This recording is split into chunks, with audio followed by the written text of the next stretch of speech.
pong taga-Barangay Poblete ang na-hospital nang dahil sa binigay na ayuda ni sa Mayor. Grabe naman, sa kakaunting ayuda ng mga Guerrero. Kasama pa ang mga tao. Hindi pagtulong ang prioridad nila, kundi makinabang sa bawat sitwasyon.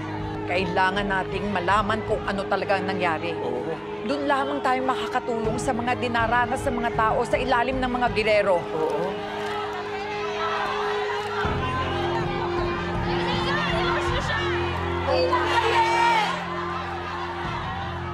So kung kalat na sa SOCMED, konti na lang yan, pipick-upin na yan ng mainstream media. What the hell is the problem, Sheila?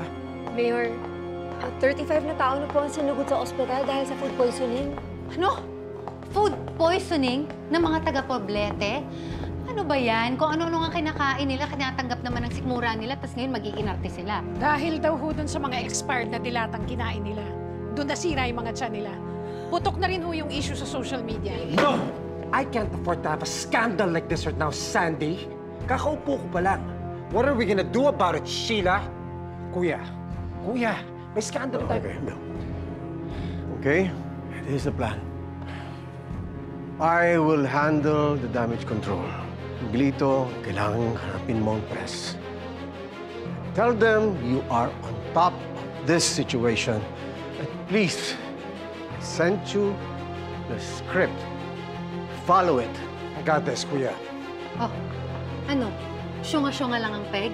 Tumawag ka daw ng press. Yes po. Okay, go na. Thank you.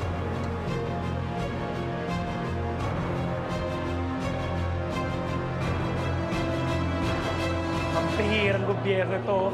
Namimili ng press. Siguraduhin mo mamaya pare ha. Kunin mo. Ha?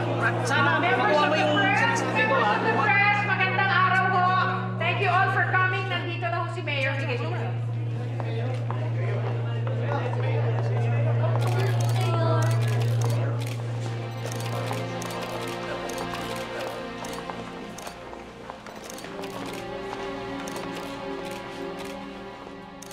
Magandang araw, mga kababayan. Ikinalulungkot po namin ang nangyaring sunog sa Barangay Poblete. Pero, agad-agad po kami tumulong at umakto sa lahat ng mga naapektuhan. At ngayon naman nalaman namin na na-food poison din sila. And based on our initial findings, nalaman po namin na contaminated po ang tubig doon sa evacuation center. Pero huwag kayong mag-alala. Dahil tutulungan namin lahat ng naapektuhan. Hinding-hindi namin sila pababayaan. And you can rest assured na nandito lang ako, si Mayor Miguelito Guerrero, at ang buong Guerrero family para tumulong sa lahat ng mga Manileño. Thank you very much. Maraming salamat. Kenny. Mayor, ano pong solusyon ang gagawin ninyo? I'm so glad that you asked that. Ang balak namin ay magbigay ng mas mabuting healthcare system para sa ating mga kababayan. Mayor! Mayor! Mayor! Mayor! Mayor, nakakuha po kami ng mga pinamigay na dilata ng LGU. Pagbukas po namin, ang baho, expired. Yan po talaga ang dahilan kung bakit nalason yung mga tao. No! The fact is, contaminated ang tubig sa evacuation center. At ngayon naman, Abel, magbibigay ako ng mas mabuting healthcare system para sa ating mga kababayan. Pero Mayor, dapat may pananagutan din po kayo dun sa mga nalason ng dilatang expired na pinamigay nyo. What the hell are you trying to say? Ba't ba kasi ang pilit mo? Sandali po, Mayor. Kung yan ang daing ng lahat, pwede pakinggan natin.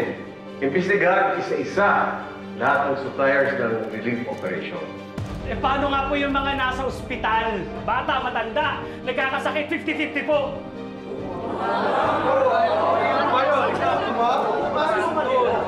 Wala po silang babayaran kahit 5.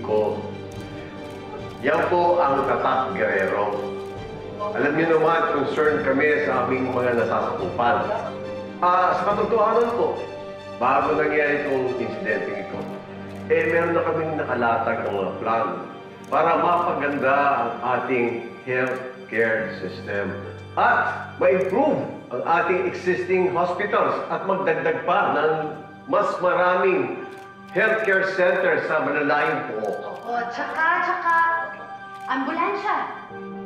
Magdo-donate kami ng ambulansya para kung may mangyayari man na ganito ulit na sakuna, ready, available, at to the rescue ang Serbisyo Guerrero. Okay ba yun? Pero paano po pag napatunayan po talagang expired po yung mga dilatang pinamigay nyo? Ano po, may mahahabol po ba ang mga taong nagkakasakit? Ano po mangyayari? Lagi na lang po kayong pangako eh! Hanggang dito na lang ho ang press call natin. Maraming salamat ho. Magbibigay na lang ho kami ng press release.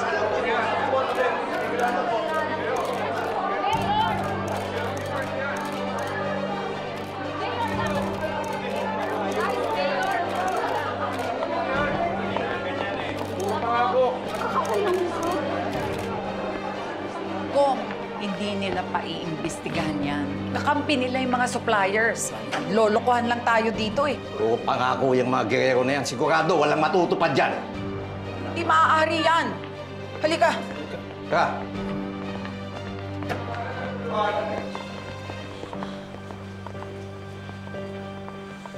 Ni isang kusing, kuya? Are you telling me we're spending our own money for those people? Miguelito, madali lang yan. Kakausapin natin ang mga suppliers at mga contractors na mag-pledge sa atin. O si Mr. Chua, hingan natin yun ng pera. Simula nung naupo kang mayor, ano palang ba nabigay niya sa'yo? Di ba relo pa lang? Tama. Don't worry about it. Mayor! Vice! Excuse me, Mayor! Mayor, Vice, mawalang galang ako. Actually, Evelyn, tapos na yung press con eh. Nakaka-istorbo ka na. Pero may gusto lang po sana kaming linawin. Konsihala, napag-usapan naman kanina yung mga problema at kung yung gagawin solusyon, kaya ayos na to. Kaya nga, wag na sana kayong dumagdag sa problema. Pwede ba yon? Kaya nyo ba? Hindi naman po kami manggugulo. May gusto lang kaming linawin. Pwede ho bang makahingi ng kopya ng mga ginastos para sa relief operation? Ayaw kaming bigyan ng kopya ng accounting. Protocol daw. Eh di lumabas din ang totoo. Gusto niya kaming akusahan sa mga bagay na hindi namin ginawa. Para saan? Dahil gusto niya manggulo.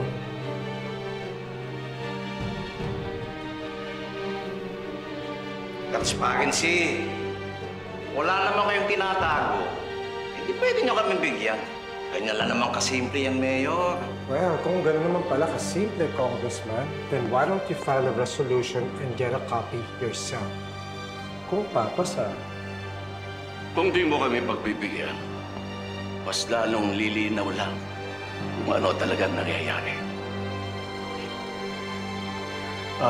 Sandali.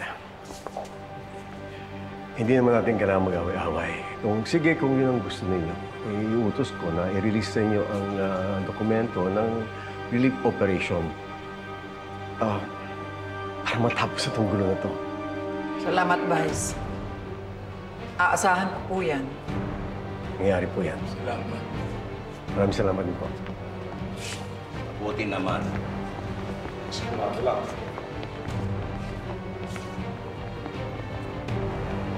What the hell, kuya? Are you crazy? Bakit ka pumayag doon? Dapat dinidedma mo lang yung mga yun. Ba't mo pinatulan? Huwag na nating palaking pa itong issue na to. Sandy. Sir. Ipahanda mo ang mga dokumento ng relief goods operations. Bigyan mo sila ng kopya. Dahil ayoko nang lumaki pa itong problemang to. Yes, sir.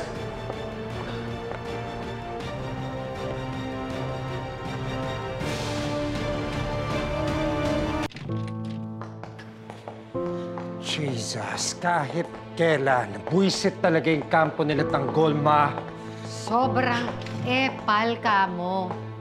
Alam mo, dapat yun sa mga yan, kinakandado sa locker mula alas 8 ng umaga hanggang alas 5 ng hapon para hindi na sila yumayak-yak. Ang oposisyon, yan ang problemang madaling mawala kapag hindi natin pinansin. Wala silang boses ngayon. Ang importante, mag-focus tayo sa mga problemang kaya natin solusyonan. O edi yung mga ambulansyang pinangako ko, ilabas na natin yun. Dapat makita na yun ng mga tao para makalimutan na nila tong issue na to. Hanap na tayo ng supplier. Supplier. Ito. Ba't di natin tawagan si Divina? Bakit yung babaeng yan? Eh, di ba puro mga mamahalin lang naman na sasakyan ang binibenta niyan? Jesus, high-end cars, kuya. Ano kikitain natin dyan? Kapiranggot lang. It sounds like a waste of time. Sasakyan ang negosyo ni Divina. Subukan natin. I'm sure bibigyan tayo magandang deal ito. Tawagan ko.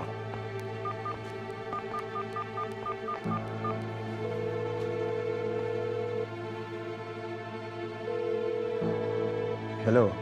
Hello? Sino to? Si Vice. Vice. Sabi ko na nga ba, tatawag ka kaagad. Anong maipaglilingkod ko sa'yo? Kung hindi ka busy ngayon, pwede ka bang pumunta dito sa opisina ni Mayor Miguelito? Meron tayong pag-uusapang importanteng negosyo. Yun lang po ba? Yun lang. Papunta na po ako sa inyo, Vice. Magkita tayo. Okay, salamat. Emil, may pupuntahan tayo. Pupunta tayo sa isang lugar kung saan talagang kailangan ako.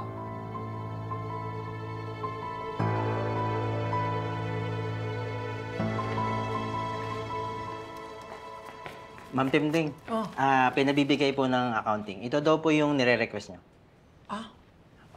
Salamat. Apo. Wow! Tinutuon nila ang pagbibigay ng kopya. Sana naman legit yan. Aba, subukan nilang magbigay ng pekeng dokumento. Madali naman natin itong pa-audit kung totoo. Oo nga. Forever enough merchandise daw nabili. Ay, hindi naman pamilyar ang pangalan. Oo nga. 15,000 per unit, 2,000 packs, total, ayan, 30 million pesos. Oh my God. 30 million? Ano kaya tinutukoy nilang per unit? Yung relief pack lang ba yan o baka may kasama pang iba? Siguro yung pinadala nilang kahong aalog-alog na halos wala namang laman. Diyos ko, 15 keo ba yun? Saan ba nila binili yan? Sa outer space? Naku tayo, darling. Overprice yan. Nakakaloka. Hindi naman nakakagulat yung kung palubuhin nila ang presyo eh. Dating lakaran na yan. Kumpiyansa ang mga girero na ibigay ito sa atin. Sa palagay nila, wala tayong madidiskubre. Pero sa tingin ko, dito na magsisimula.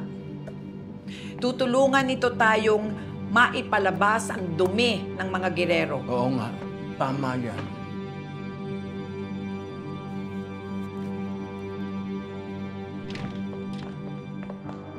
Vice, nandito na po si Divina. Vice. Thank you for coming.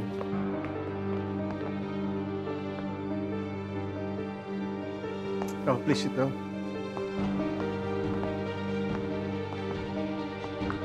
Kamitin ko pala si Kong at si Mayor Miguelito. Sana pala sinama ko si Brando. Bakit nga ba hindi? Masyado siyang maraming pinagkakaabalahan. Pang enough small talk. Kailangan namin ng mga ambulansya na pamimigay sa lungsod. Can you help us with this, Divina? Meron akong mga German-made vans. Ilan ang kailangan mo, Mayor? Divina, hindi man namin kailangan mga high-end units. Yung mahalaga, maayos ang presyo, at if you know what I mean. Sabihin mo lang agad kung hindi mo kami matutulungan kasi madaling humanap ng supplier. Hindi. Alam ko na yung kalakaran sa ganyan. Nakapag-deliver na ako ng maraming ambulansya sa norte. At kumita sila ng malaki sa akin. Well, please do tell us, Divina, paano natin mapagkakitaan ito?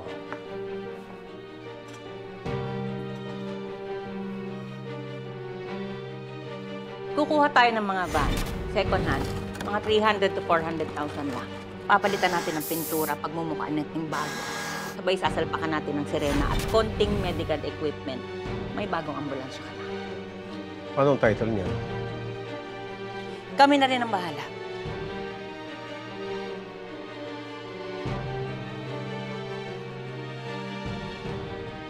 Yung 300 to 400,000 natin, dahil bago nga ang ambulansya, pwede nyo ng presyohan ng 4M.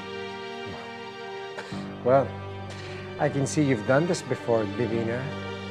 Dito ka naman magaling, hindi ba? Mayor, ilan ba ang kailangan mo at kailan mo ito kailangan? Siguro pwede natin simulan sa 20. Mayor, kailangan ko ng... Down payment. Sandy, kausapin mo na yung budget officer para ma-request na natin ang hinahanap nitong si Divine. Yes, Kong. Emil, tawagan mo yung dapat tawagan. Magpadala ka ng 20 na second hand na van. Copy, boss. We have a deal then. Tama pa lang sinasabi nila. Maayos ka usap ng mga gerero.